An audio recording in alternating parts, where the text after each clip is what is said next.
Welcome to lecture 4। Student, मैंने आप लोगों को पिछले लेक्चर में बात करी थी स्टेट्स ऑफ मैटर की। देन आई से the state of matter is 6, in which I explain about 3 and I say these are the 3 states of matter very common in our daily life।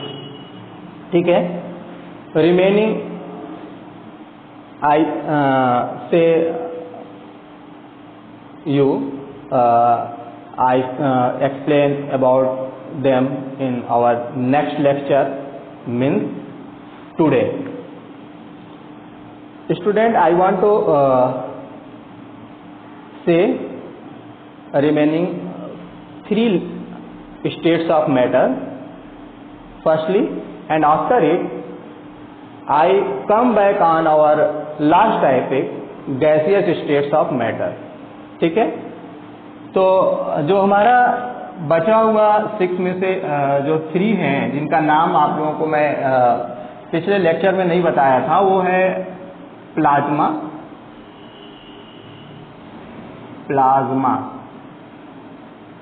Sorry PLASM, plasma. Okay, plasma. ठीक है, 4th states of matter is plasma. 5th states of matter both Einstein, EINSTEIN, both Einstein condensate, CONDENSAT, and student, the last states of matter, this is fermionic, FERMEONIC, fermionic condensate, fermionic condensate।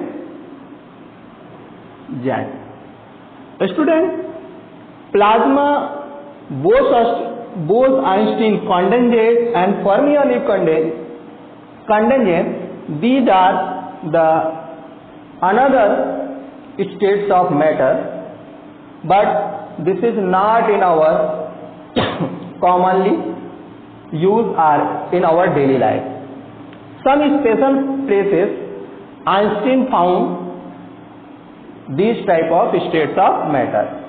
इसलिए अब आप लोगों को ये नाम भी दिया जाता है, बट जो हमारे सिलेबस में पढ़ना होता है वो स्पेशली 3 स्टेट्स ऑफ मैटर पढ़ना होता है। उसका रीजन है कि वही 3 स्टेट्स ऑफ मैटर हम अपने डेली लाइफ में देखते हैं।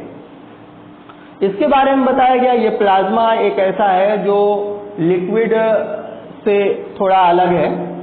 बोथ आइंस्टीन कॉन्डेंसेट देखा गया, जो सन की सरफेस पे एक स्टेट्स ऑफ मैटर बनता है, वहां पे ये बोस इंडियन सत्येंद्र नाथ बोस जो थे एक साइंटिस्ट, और एक आइंस्टीन जिनको आप जानते हैं, दोनों को एक साथ मिला करके उसके रिस्पेक्ट में उनके नाम रखा गया, बोस आइंस्टीन कॉन्डेंसेट और एक फर्मियोनिक कॉन्डेंसेट। ठीक है, ये तो आपको जनरली ये दोनों मिल भी जाते हैं, बट ये नहीं मिलते हैं, लेकिन 6 स्टेट्स ऑफ मैटर है। किसी बोर्ड में ये 6 जो स्टेट्स ऑफ मैटर है फर्मियोनिक कॉन्डेंसेट, इसका भी एक्सप्लेन किया जाता है, इसके बारे में भी बताया जाता है। इसलिए मैंने सोचा कि आप लोगों को all this type of states of matter I want to explain you.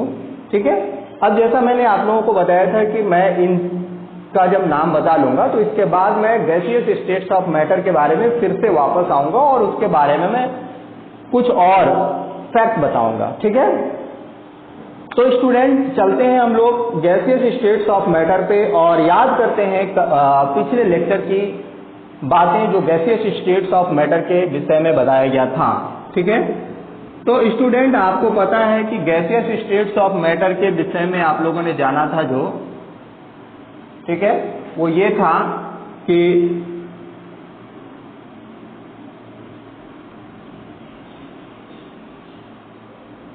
Spelling पता नहीं आज क्या हो गया, थोड़ा गलत लिखा रहा है, स्टेट्स ऑफ मैटर। ठीक है student, gaseous states of matter के बारे में मैं आप लोगों को एक बार थोड़ा सा मेमोराइज करना चाहता हूं कि आप लोग जो पढ़े थे वो ये था कि पार्टिकल के बीच स्पेस ज्यादा था, मोर स्पेस। सेकेंड था attraction for less, attraction force less था, ठीक है। इसके वॉल्यूम चेंजेबल थे और पार्टिकल ऑफ मैटर मूवमेंट करने के लिए here and there at random free था, ठीक है। तो आइए इसी पे हम लोग बात करते हैं स्टूडेंट कि जब हम लोग इतनी सारी प्रॉपर्टी पढ़ते हैं गैसियस के बारे में, तो हमने ये सीखा था कि गैस ही वो स्टेट्स ऑफ मैटर है जिसको हम हाईली कंप्रेस कर सकते हैं, सबसे ज्यादा हम लोग प्रेस कर सकते हैं और बहुत ज्यादा वॉल्यूम ऑफ गैस को एक छोटे से कंटेनर में पैक कर सकते हैं। ऐसे कुछ गैसेस का नाम आप लोग को पता होगा जिसका नाम है LPG, बहुत अच्छे से आप लोग जानते होंगे, लिक्विड पेट्रोलियम गैस है ये, ठीक है। क्या नाम है बच्चों? लिक्विड पेट्रोलियम गैस, जिसको हम लोग लिक्विफाइड पेट्रोलियम गैस कहते हैं। ये हाईली प्रेस्ड है, आप देखते होंगे एक छोटे से सिलेंडर के अंदर उसको पैक किया हुआ रहता है, ठीक है। आप ऐसे ही गैस का नाम जानते हैं CNG, ठीक है, कंप्रेस्ड नेचुरल गैस, जो हमारे मोटर व्हीकल्स को चलाने में यूज किए जाते हैं। ये सब एक छोटे छोटे सिलेंडर में पैक किए हुए रहते हैं बहुत ज्यादा प्रेशर पे। जैसे ही हम लोग उनके नोजल को थोड़ा भी लीक कराते हैं, थोड़ा भी लूज करते हैं, वहां से गैस बहुत तेजी से निकलते हैं। उसका रीजन है कि गैस उस कंटेनर के अंदर हाईली प्रेस्ड, ठीक है स्टूडेंट। तो जब हम लोग इनकी बात करते हैं, अब ये बात आती है इसमें एक कि ये हाईली कंप्रेस्ड है। इसके बाद हम लोग एक बात पढ़ेंगे डिफ्यूजन के बारे में, कि आप देखेंगे गैसों में डिफ्यूजन सबसे ज्यादा होता है और बहुत तेजी से, rate of diffusion in the gas is highly, ठीक है। आइए देखते हैं ऐसा क्यों। तो स्टूडेंट सबसे पहले हम लोगों को पता है कि डिफ्यूजन क्या है। तो डिफ्यूजन ये है कि कोई हाईली कॉन्सेंट्रेशन का किसी लो कंसंट्रेशन में जाकर के मिक्सअप होता है, तो इसको हम लोग बोलते हैं डिफ्यूजन, ठीक है। मतलब flow of high concentration of matter into low concentration of matter, okay. तो स्टूडेंट बात हम लोग करते हैं डिफ्यूजन की। आइए देखते हैं डिफ्यूजन। आपने कभी परफ्यूम वगैरह का बॉटल को प्रेस किए होंगे और आप देखते होंगे कि किसी एक कॉर्नर में परफ्यूम रूम स्प्रे को डाला जाता है और उसका इफेक्ट तुरंत हमारे क्लास के बैठे हुए लास्ट बेंच पर जो स्टूडेंट होता है उसके पास भी ये स्मेलिंग पहुंच जाता है और बच्चा तुरंत बता देता है कि हमारे इस क्लास में परफ्यूम डाली गई है, ठीक है। तो ऐसा क्या है कि ये इतना जल्दी वहां तक पहुंच जाता है? तो उसका रीजन हम देखेंगे कि डिफ्यूजन है। आप सबको पता है कि गैसों के बीच पार्टिकल्स ऑफ मैटर में काफी गैपिंग होती है। गैस के particles of matter loosely packed होते हैं, मीन्स उनके बीच गैपिंग बहुत ज्यादा होता है। दूसरा आपने ये भी पढ़ा कि ये हाईली मूव करते हैं, बहुत तेजी से मूव करने के लिए स्वतंत्र होते हैं, फ्री होते हैं। तो स्टूडेंट हम सबको पता है कि हमारे इस रूम में पहले से गैस है, कोई ना कोई एटमॉस्फेयर है, जस्ट हम लोग ऑक्सीजन यहाँ ले पा रहे हैं, इसका मतलब ही है कि यहाँ पे गैस है। अब स्टूडेंट जब यहाँ पे गैस है तो हम एक स्प्रे की गैस को प्रेस करते हैं और स्प्रे का गैस निकलता है बाहर और इस रूम में वो भी मिक्सअप होता है। अब आपको पता है कि यहाँ पर पहले से बीच में गैपिंग काफी ज्यादा है, इसलिए दूसरे गैस के पार्टिकल्स को इसके अंदर आने में कोई भी दिक्कत नहीं होगा, ठीक है। और वो आसानी से इस रूम के एटमॉस्फेयर में, रूम के गैस में मिक्सअप हो जाएगा।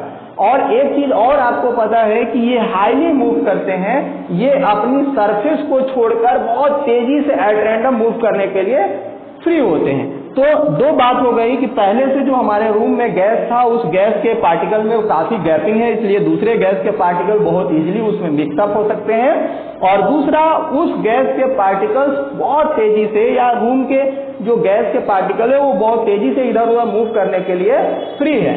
तो इन दोनों बातों पर यह डिपेंड करता है कि ये गैस को यहां से लीकेज होता है तो किसी दूसरे प्लेस तक बहुत आसानी से मूव कर जाता है। उसका कारण क्या है?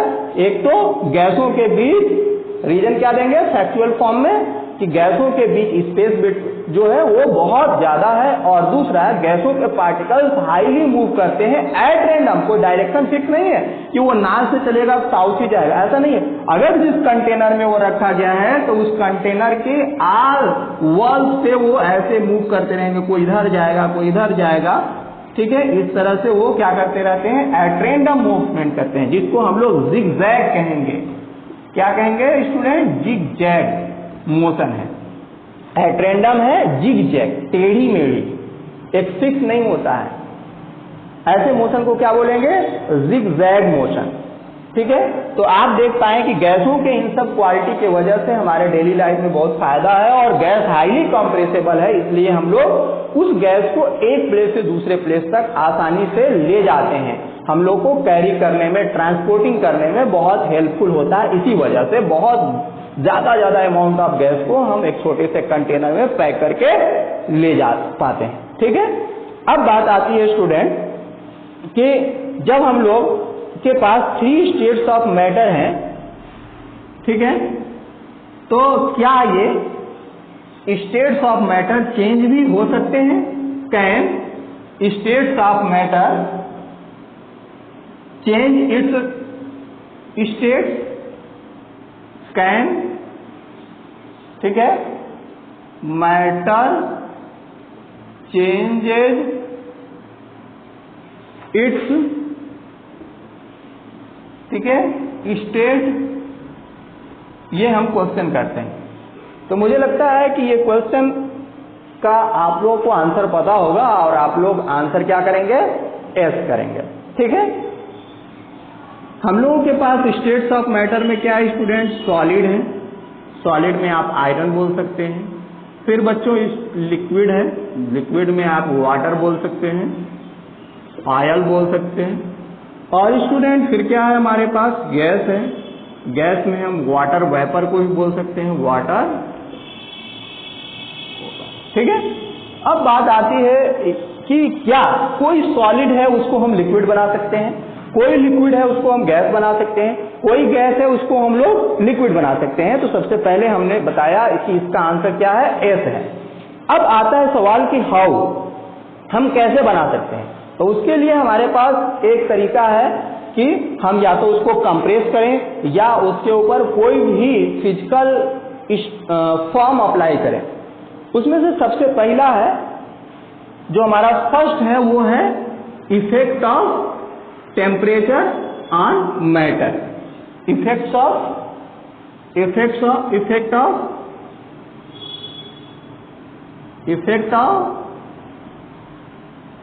क्या चीज बच्चों? Change of temperature. इसका मतलब क्या हुआ कि किसी भी स्टेट्स ऑफ मैटर का हम लोग टेम्परेचर अगर चेंज करते हैं तो उसके अंदर क्या चेंजिंग आएगी, ठीक है। तो हमको अगर ये देखा जाए कि एक सॉलिड है और उसके हम लोग टेम्परेचर को इंक्रीज करते जाए, टेम्परेचर को इंक्रीज करते जाए, तो आपने सुना होगा कि एवरीथिंग कैन मेल्ट, हर कुछ क्या हो सकता है? मेल्ट कर सकता है। इवन आयरन, जिसको आप हार्ड समझते हैं, आयरन भी मेल्ट कर सकता है। आप उसके लिए टेम्परेचर 1500 डिग्री सेल्सियस तक अगर आप उसको हीट कर देते हैं तो वो क्या हो जाता है? चेंज हो जाता है लिक्विड में। तो हम देखते हैं कि जितने भी हमारे पास एलिमेंट हैं या मेटल हैं जो सॉलिड स्टेट में हमको मिलते हैं वो चेंज हो सकते हैं अगर उनके टेम्परेचर उनको मिल जाता है तब, ठीक है। तो क्या देखा गया कि हम लोग टेम्परेचर दे करके, ठीक है, सॉलिड को लिक्विड में बदल सकते हैं, और लिक्विड को और टेम्परेचर दे दिया जाए तो गैस में बदल जाएगा। ठीक है, इसी तरह से कोई गैस हो, उसके टेम्परेचर को कम कर दिया जाए, कूल किया जाए, और कूल करने से वो लिक्विड में बदलेगा, और कूल कर दिया जाए तो वो किस में बदल जाएगा स्टूडेंट? सॉलिड में बदल जाएगा। ये हम लोग वाटर के कंडीशन में देख सकते हैं। ठीक है, वाटर को आप लिक्विड फॉर्म में देख रहे हैं, आप इसको अगर टेम्परेचर देते हैं तो ये 100 डिग्री सेल्सियस पर किस में बदल जाता है स्टूडेंट? वेपर में। और जब हम वेपर को ठंडा करते हैं, कूल करते हैं, तो ये किस में कन्वर्ट हो जाता है? फिर से वाटर में बदल जाएगा। ठीक है, और कूल करते हैं तो ये किस में बदल जाएगा? सॉलिड में बदल जाएगा, जिसको हम लोग आइस कहते हैं। ठीक है, तो आप देख पा रहे हैं कि ये इफेक्ट है कि हम टेम्परेचर इंक्रीज करेंगे तो सॉलिड लिक्विड में जाएगा, लिक्विड गैस में जाएगा, और टेम्परेचर को डिक्रीज करते हैं तो वेपर या गैस लिक्विड में होगा कन्वर्ट, और लिक्विड किस में कन्वर्ट होगा? सॉलिड में कन्वर्ट होगा। अब एक चीज हम लोगों ने नोटिस किया है, जैसे मैं वाटर की बात करूं तो वाटर मेरे कंटेनर में है, मैं इसको टेम्परेचर दिया 100 डिग्री सेल्सियस, इसको टेम्परेचर मिला, ये वेपर में कन्वर्ट होना शुरू हो गया, स्टार्ट। ठीक है, अब आप इस वक्त इसके टेम्परेचर को मेजर करना चाहेंगे तो ये टेम्परेचर 100 डिग्री सेल्सियस ही शो करेगा। तो एक बात आती है कि हमने जब हीट देना शुरू किया तो वाटर बिल्कुल कूल था, वो 10 डिग्री सेल्सियस हुआ, 15 डिग्री सेल्सियस हुआ, 25 हुआ, इस तरह से इंक्रीज करते करते 100 तक पहुंचा। फिर भी मैं उसको देता ही रहा टेम्परेचर, लेकिन या हीट उसको देता रहा और उसकी टेम्परेचर इंक्रीज नहीं कर रही है वाटर का, 100 पे जाकर के स्टॉप हो गया। और सिर्फ एक काम वो कर रहा है कि उसके वाटर किस में चेंज हो रहे हैं? उसके वाटर वेपर में चेंज हो रहे हैं। What is the reason that do not change its temperature after 100 degree Celsius? तो स्टूडेंट, इसका कारण ये है कि हम तो एनर्जी इसको दे रहे हैं, बट उस एनर्जी का यूज करके वो क्या कर रहा है ये देखना पड़ेगा। उस एनर्जी का यूज, जब इसके पास स्टेट्स ऑफ मैटर को चेंज करने के लिए सफिशिएंट एनर्जी नहीं था, तब तक वो उस एनर्जी को यूज करके क्या करता था? अपनी टेम्परेचर को इंक्रीज करता था। और जब उसके पास टेम्परेचर इंक्रीज करने के बाद इतना ज्यादा एनर्जी हो गया कि वो अब स्टेट्स ऑफ मैटर को भी चेंज कर सकता है, तो अब उसी एनर्जी का यूज कर रहा है अपनी स्टेट्स ऑफ मैटर को चेंज करने में, अपनी जो स्टेट्स है उसको चेंज करने में यूज कर रहा है। तो जो हम एक्स्ट्रा एनर्जी दे रहे हैं 100 डिग्री सेल्सियस के बाद, उसका यूज करके वो क्या कर लेता है? अपनी स्टेट्स को चेंज करता है। तो आप इसी तरह की हर स्टेट्स के रूप में देख सकते हैं। सॉलिड को लिक्विड में बदलेंगे तब भी यही केस दिखेगा कि जब कोई स्टेट किसी दूसरे स्टेट में चेंज होना शुरू हो जाएगा तो उस दौरान उसकी जो टेम्परेचर हो जाएगी वो कांस्टेंट हो जाती है, वो स्टॉप हो जाता है, और उसके बाद जो आप उसको एनर्जी लेते हैं या उसको देते हैं तो वो एनर्जी सिर्फ यूज होता है उसके स्टेट चेंज होने में। ठीक है, यहाँ पर एक बात और समझने की है, वो ये है कि किसी भी चीज को, किसी थिंग्स को अगर आप हीट देते हैं और उसका मेल्टिंग पॉइंट, ठीक है, बहुत ज्यादा है, ठीक है, तो इसका मतलब ये है कि वह पार्टिकल, उनके बीच जो स्टेट्स ऑफ मैटर के बीच पार्टिकल है, उन पार्टिकल के बीच अट्रैक्शन फोर्स बहुत ज्यादा है।